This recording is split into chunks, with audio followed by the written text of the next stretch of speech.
L'Union des cadres chrétiens du Tchad UCCT réagit face à la situation sociopolitique de plus en plus dégradante et de la position du gouvernement. Le contexte sociopolitique a été au centre de la sortie médiatique de l'Union des cadres chrétiens du Tchad UCCT.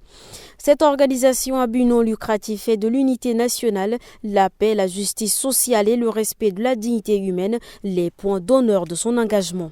Malheureusement, aujourd'hui, tous ces points sont mis à rude preuve depuis ces 30 dernières années, a ainsi exprimé Douka Bokiangmo Ezaï, président de l'UCCT. Sur l'organisation du référendum constitutionnel, l'UCCT a critiqué le parti pris du gouvernement.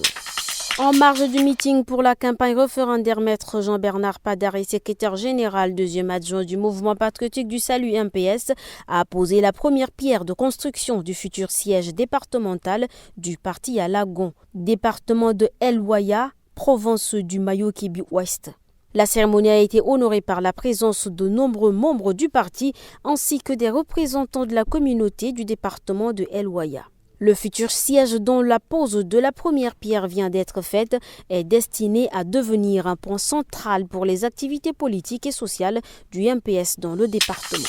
À l'issue de la 4e session ordinaire du comité de politique monétaire, le gouverneur de la Banque des États de l'Afrique centrale, Abbas Mahamat Toli, a animé une conférence de presse ce mardi 12 décembre par visioconférence. Dans une visioconférence à laquelle ont pris part des journalistes des 6 pays membres de la communauté économique et monétaire de l'Afrique centrale, Abbas Mahamat Toli a présenté la situation économique de la sous-région.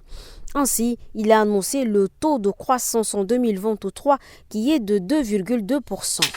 Le ministre d'État, ministre des Affaires étrangères, l'ambassadeur Mahamat Saleh Anadif a participé à la commémoration du 75e anniversaire de la Déclaration universelle des droits de l'homme à Genève ce mardi 12 décembre, informe le ministère des Affaires étrangères. La délégation tchadienne conduite par le ministre d'État a pris part à des discussions de haut niveau pour renforcer le consensus mondial sur les droits humains.